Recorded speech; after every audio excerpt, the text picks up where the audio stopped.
Welcome to the New York City chapter of the American Guild of Organists YouTube page. And hopefully, if you're joining us on Facebook, you'll find our YouTube page to look at other videos that we will or have already uploaded. My name is James Wetzel. I'm the chapter's Sub Dean and Chair of the Program Committee. With me today via Zoom is John Bishop, the Executive Director of the Organ Clearinghouse. John is a familiar friend to many of us in the New York City organ scene, as he's been a chapter member for years and is the past editor of our newsletter.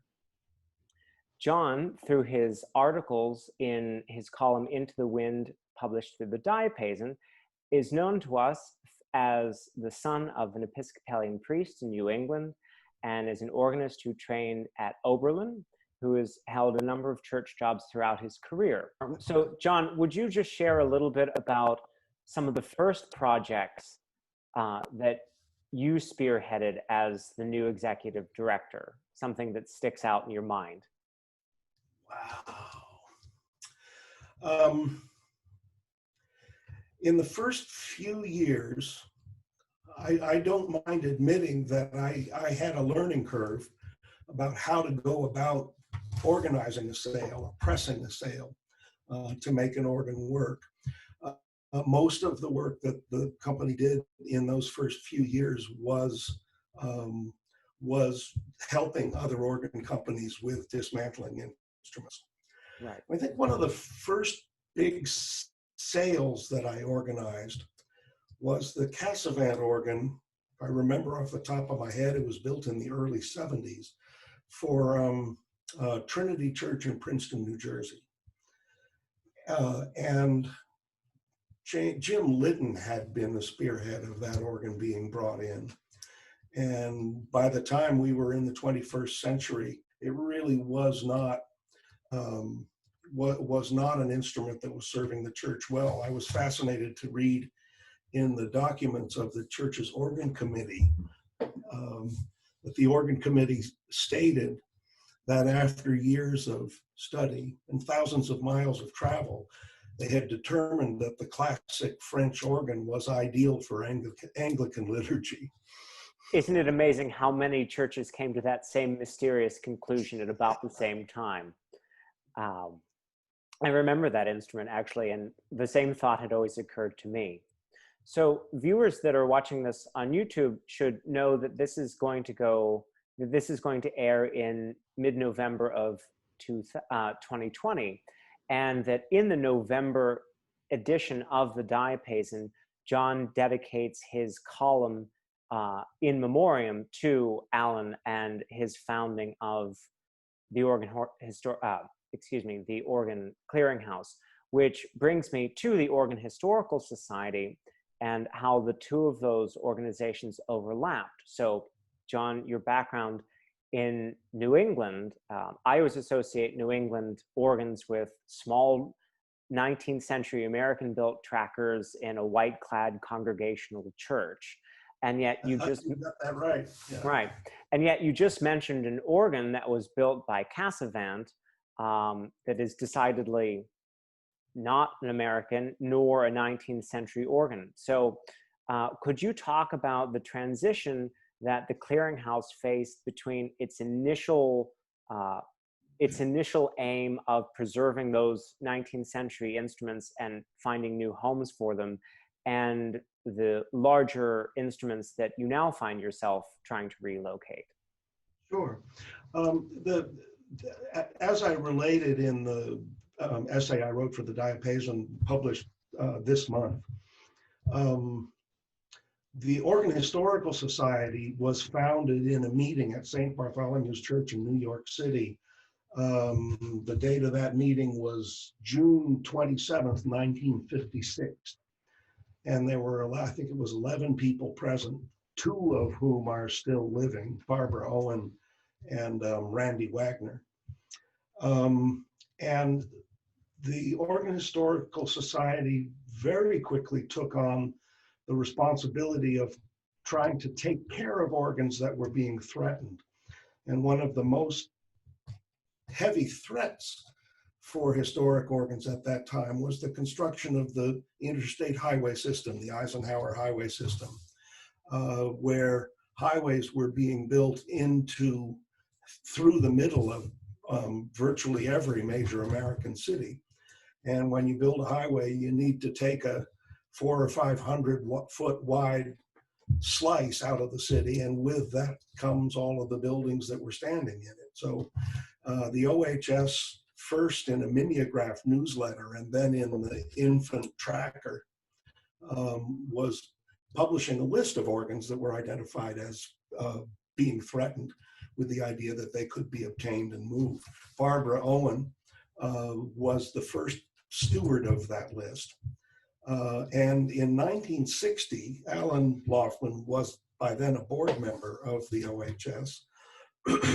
In 1960, he petitioned the board to allow him to spin the endangered organ list off into a separate company. And that was the founding of the Organ Clearinghouse. 1961 is the year that there was actually articles of corporation. And in 1962, Alan was listed in the banner of the tracker as the director of the Organ Clearinghouse.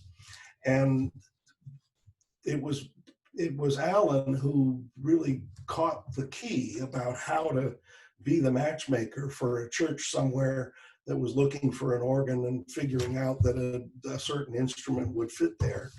And in the beginning, it was all done by volunteer labors, that he would gather a few organ builders and a few parishioners and pick kids up off the street for the heavy lifting and make organs move for money at all. And it was 5 years into it that it started to become professional with a paid staff and, actual fees for moving organs and that sort of thing. And just to make the point, although it seems inconceivable today, that this was all done before you had the snazzy, convenient website that you have today, or that anything was done by, this was all done by correspondence and word of mouth. Alan maintained big, thick 3-ring binders with 1 page for each organ. And he called those binders the family album. And in fact, I have those binders right in this room, in a shelf in this room, as they were left when he died. Just by the way, his death was the last day of November 2000. And so the point of the article in the Diapason is the 20th anniversary of his death. And when I was an independent organ builder, I bought several organs on behalf of my clients from Alan. And the process was, we'd get on the telephone and I did give a description of the church and tell him the dimensions available over the phone, and he'd be leafing through that album. And as I wrote in that column, I could hear his wooden swivel desk chair creaking as he pulled a page out of the family album and turned around to the fax machine to send me a piece of paper. That's the way we did it. We were going to discuss the different sort of organs with which you now deal, as opposed to the 19th century organs that Alan might have been trying to. Right. And that was an interesting thing, because I've liked to joke that the first 10 or 15 years of the life of the Organ Clearinghouse was about relocating 100 a year of little 10-stop Hook and Hastings organs, because that was the meat and potatoes of the work of the company. I'm exaggerating when I say 100 a year, of course, but the little American trackers were just so popular for moving, and that was part of the movement of the interest in tracker organs, because that was all at the same time when it was happening that E. Power Biggs brought the Flentrop organ to Harvard Square, that Charles Fisk started building tracker organs in Gloucester, Massachusetts. Fritz Nowak started building tracker organs in Andover, Massachusetts. And so the tracker organs were really just the style. And it was in the early 1980s, which is roughly the time that Nicholas Harnoncourt and the Concertus Musicus took on the Beethoven symphonies, which I remember we all thought was just the most interesting shift for that group. It was at that same time that the Organ Clearinghouse started considering dealing with electropneumatic organs for the first time. And it was specifically unaltered organs by Skinner that Alan identified as the electropneumatic organs that were worthy of historical concern and worthy of the preservation movement that he was so interested in fostering. John, that's actually a fantastic segue into my next question, or my next prodding, for you to talk about some of the work that you and the Organ Clearinghouse has done in New York. To my mind, one of the most successful projects has been the transplantation into Church of the Resurrection, where David Enlow, our past dean, is the choir master and is a musician known for his romantic playing and transcriptions. And you have given him an organ that is quite expressive and romantic. Could you talk a little bit about that? Yeah, it has 3 expression chambers. Right. Yeah. That organ was built by Castlevan in 1915, and it was built for the, quote, downstairs church, unquote, of the great Basilica of Saints Peter and Paul in Lewiston, Maine. The way I like to describe the job we did with that organ is that we moved it from the country to the city, and we moved it from being a downstairs organ to being an upstairs organ.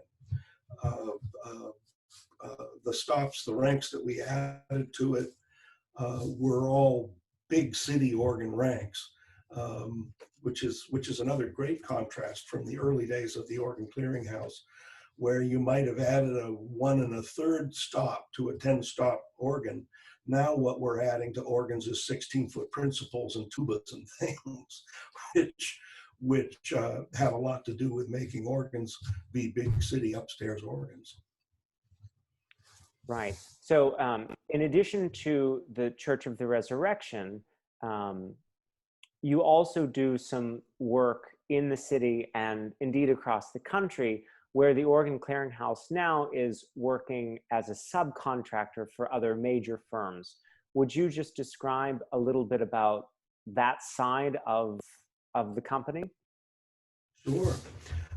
It's a very, very important part of our revenue is the work we do as subcontractors for other companies.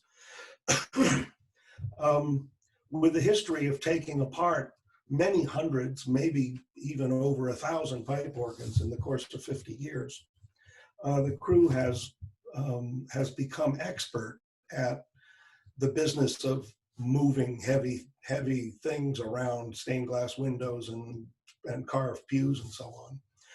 And so when an organ company has a big, heavy job to do that involves a lot of lifting and what we generally call logistics, which is arranging for trucks to come in and out of town and so on, we get hired to do that work. Just off the ends of my fingers, we were involved helping install the Schoenstein organ at St. James on Madison Avenue. We helped with the Schoenstein organ at, oh, I'm sorry, I'm losing the name of the university up in the... Fordham. Sorry. Fordham, that's it, that's right. We worked with Taylor and Booty at Grace Church. And we installed the NOAC organ in St. Paul's Chapel as a short list of things we did at Grace Church. Specifically, what we were hired to do was to handle the Skinner 32-foot wooden diapason that's in the rear gallery. That was being rebuilt and wired to play with the new Taylor and Booty electrically. And we had to hoist those pipes. And I'll tell you, low C of a Skinner 32-foot open diapason is a very, very heavy whistle. and so scaffolding and an electric hoist and all sorts of rigging and straps and that kind of jazz is what we do. A big part of pipe organ logistics in a city like New York is how to bring semi-trailers into the city, and there are very limited specific routes where trucks are allowed to go, where you have to decide what bridge is going to be closest and which avenue the truck can use. If a church is on a side street and a semi-trailer is involved, then almost always there has to be the arrangement where the semi parks and the organ is unloaded into smaller trucks to be shuttled to the church, because semi-trailers typically can't manage the side streets. Anyone familiar, for example, with the Church of the Resurrection will not have any trouble figuring out how difficult it would be to place a semi-trailer on 74th Street for 6 hours. It's a complicated thing to do, and it's something to admit that it's handy to have a pocket full of $20 bills when you're doing a job like that, because the police officers are going to be coming by looking for your excuse about why you have this truck in this neighborhood. Right. The next step of moving an organ into a church, and this was very much the case at Church of the Resurrection, is the foot traffic on the sidewalks. Because at the risk of being accused of profiling, if you have an Upper East Side woman with a $10,000 dog walking down the sidewalk, she's not going to stop for you to carry a pedal boarding pipe on your shoulder across the sidewalk into the church. And we just managing all that big heavy stuff on a busy city sidewalk is a very difficult task. So, John, we talked a little bit about the organs that you've managed to rescue and transplant over the years. I'm sure that there have been a number that you would have liked to have rescued, but just didn't have the means or the space. Could you talk a little bit about the percentage between the organs that you are actually able to save and the phone calls that you receive asking for you to come and either survey an organ or take one out?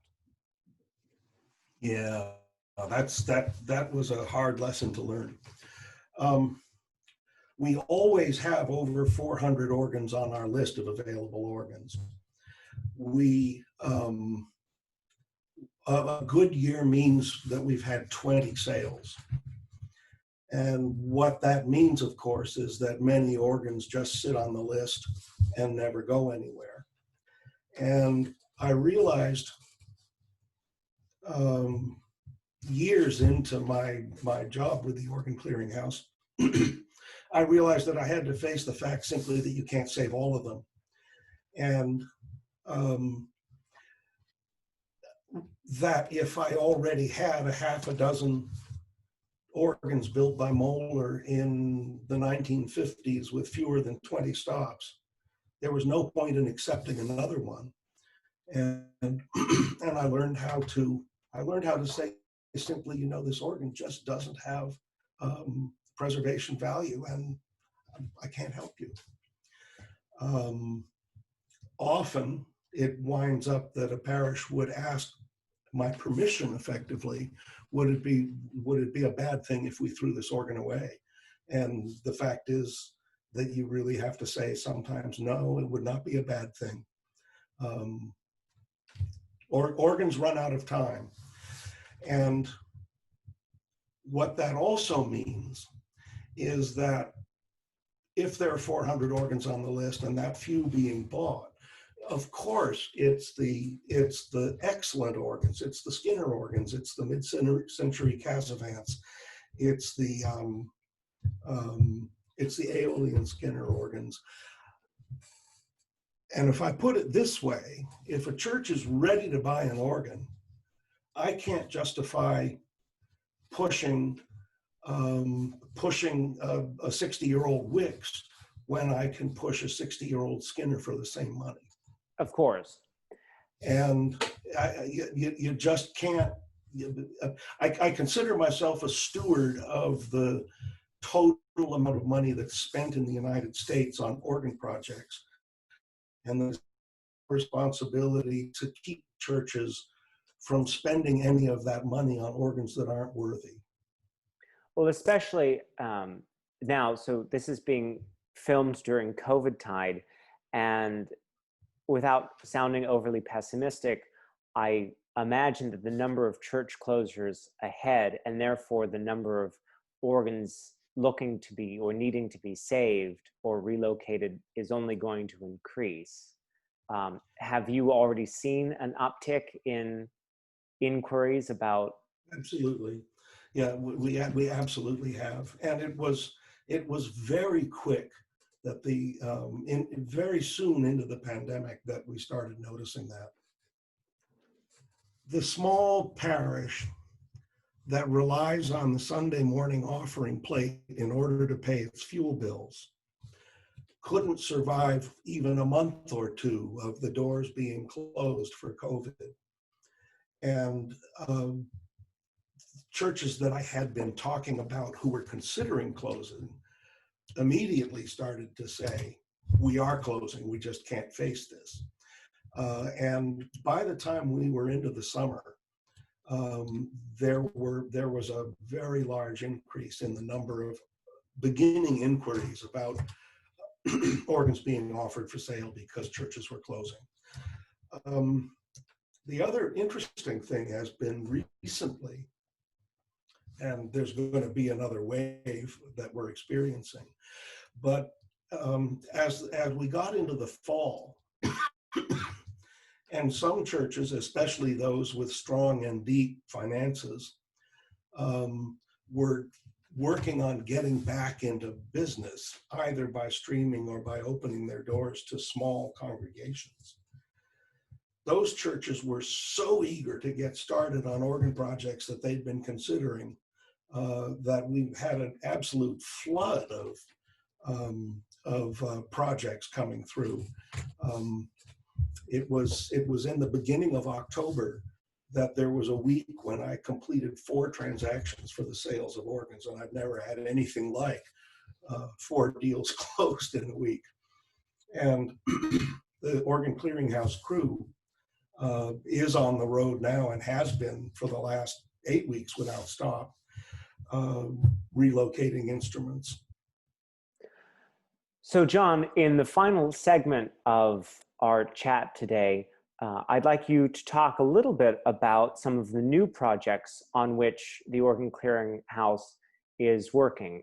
When you were mentioning COVID, you said that they were in Cleveland and Kansas City. Through some photos that you're going to share on the video, would you take us through just a few highlights from these? Sure. This photo shows the organ built by Halbert Gober, his Opus 5, in what was the Lutheran Church of the Good Shepherd in Brooklyn, Ohio, which is not far from the Cleveland airport, and therefore it's also not far from Oberlin.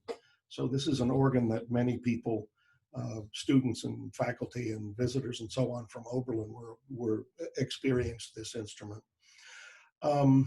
It's a very interesting design because the problem that Hal faced when he designed this organ was that there was no real place for a balcony with enough ceiling height for an organ of the size that the church required.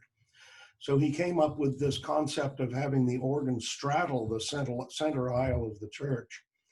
And the key desk of the organ was on one side of the aisle, and the mechanical action spreads out through roller boards at the level of the impost. So to allow this unusual setup. This organ has been purchased by Holy Angels Roman Catholic Church in Bazor, Kansas, which is near Kansas City. And our crew has just finished, in fact, today, dismantling the organ, and tomorrow morning the truck will show up in Ohio. The truck will show up in Ohio and the crew will load it. This is what we call pipe trays. These are 8 and 10 foot long, 8-inch deep trays, in which we pack all the organ's pipes. Pipes are first wrapped in paper and then wrapped in styrofoam bundles. The trays are lined with styrofoam, and we have what we think is the best scientific layout inside the trays about which way the pipes should face and how the trays should be placed in the truck. So if there was ever a sudden stop, like an accident or something, that the organ pipes are not free to move around in the trays. It's one of the things that we've worked hard on developing in the 60 years of dismantling pipe organs. And when I mentioned earlier hoisting and rigging, this is a good example of what's involved, where a tower of scaffolding was placed on either side of the organ. Can you see the cursor? Yes. And a heavy aluminum I-beam straddles the space above the organ. And an electric hoist is on a trolley that can roll back and forth on the I-beam. So the crew can, with the electric hoist, lift the heavy parts of the organ out of the way. The console chassis with all the mechanical couplers in it coming apart and ready to be packed. And that's in a nutshell what it looks like to take an organ apart. This is an example of something else we do very frequently. This organ was built by NOAC last year for St. Peter's on Roman Catholic Church on Capitol Hill in Washington. We removed the previous organ, which was, as they say, a piece of work.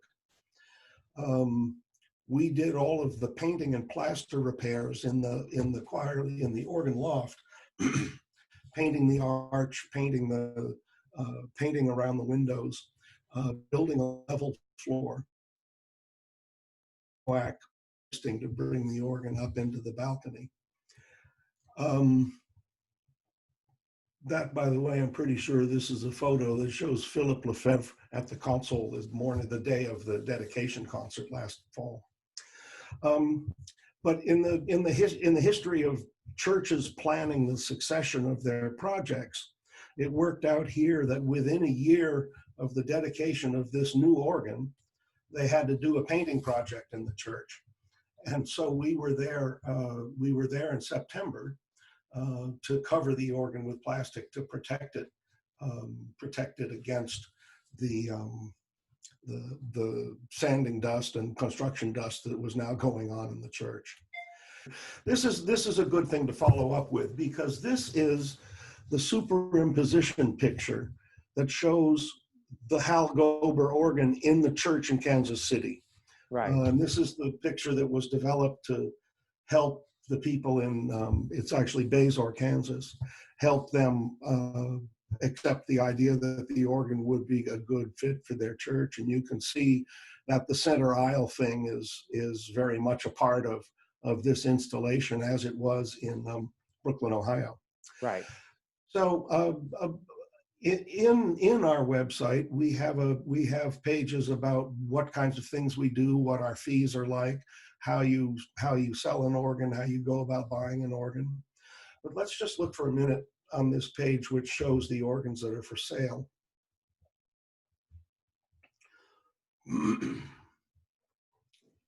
going to just wait for it to catch up with me.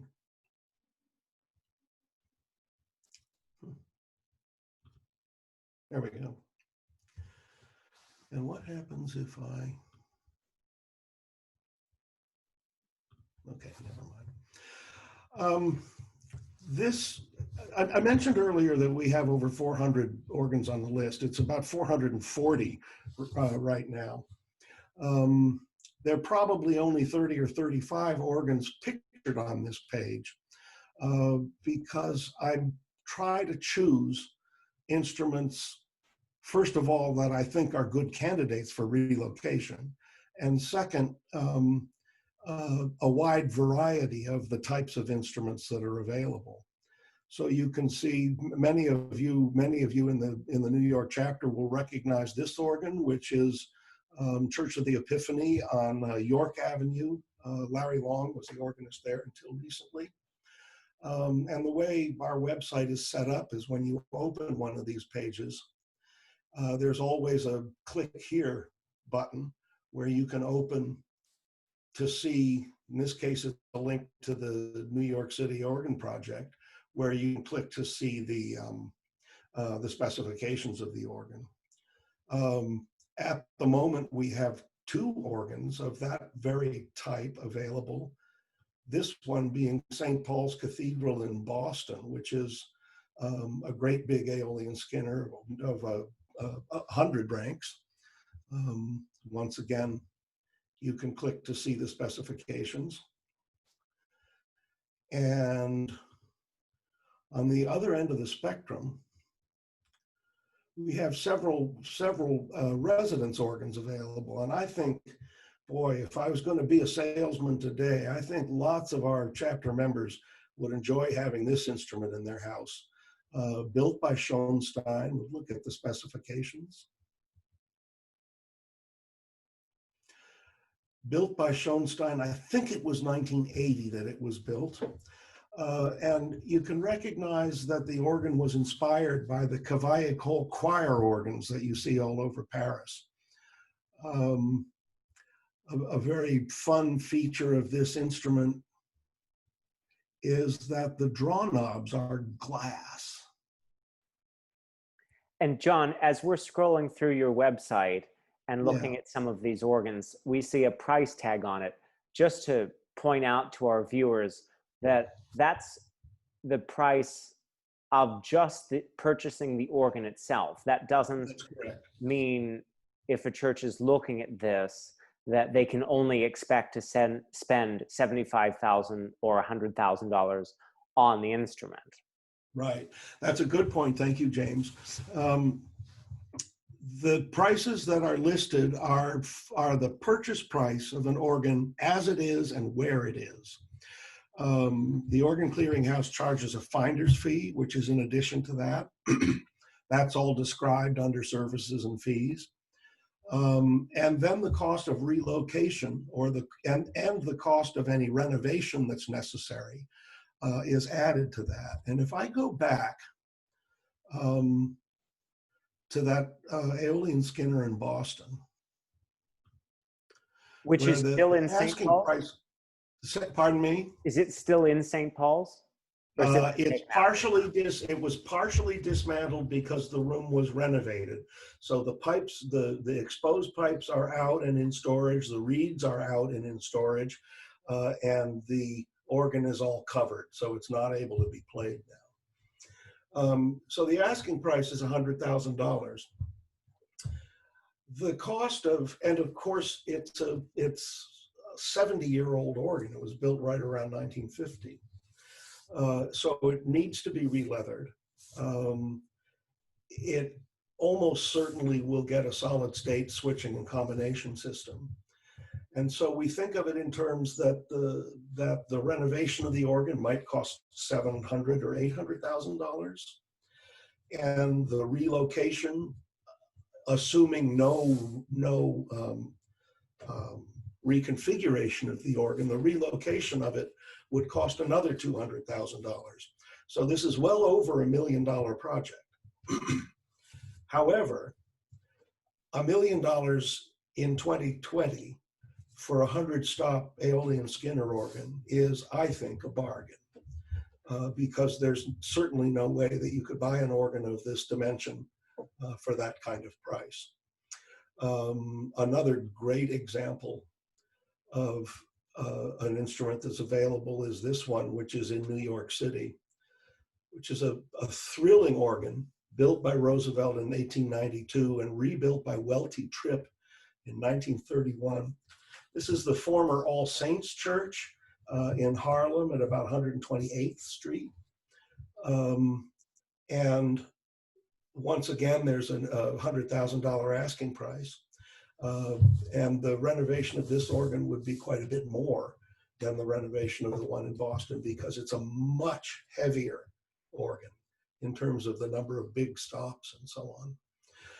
Sometimes we have an organ listed on the website, free to a good home, or best offer or something like that.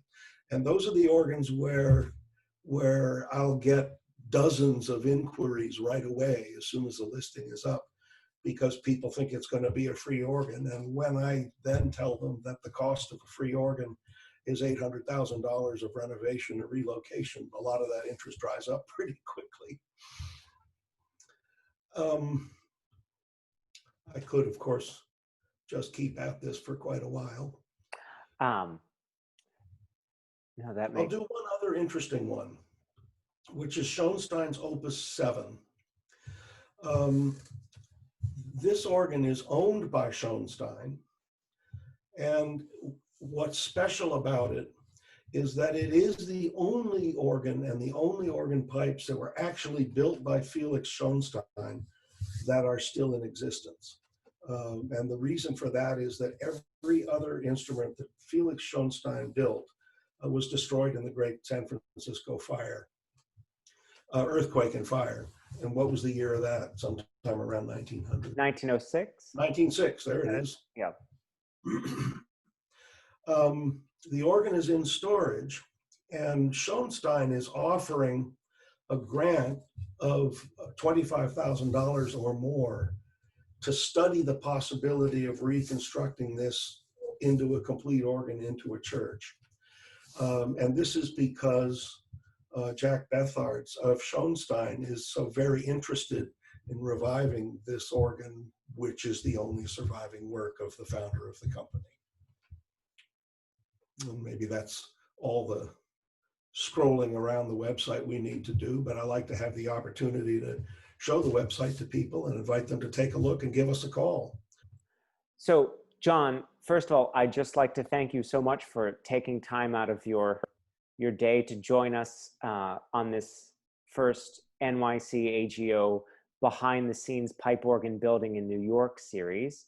And from your house in Maine, would you just close out with a little comment about the legacy of the Organ Clearinghouse and what it is that you hope to be able to continue to achieve as, at least in the Northeast, church funds and attendance continues to attenuate, and the prospect of trying to relocate more organs becomes all the more important to our American organ building legacy.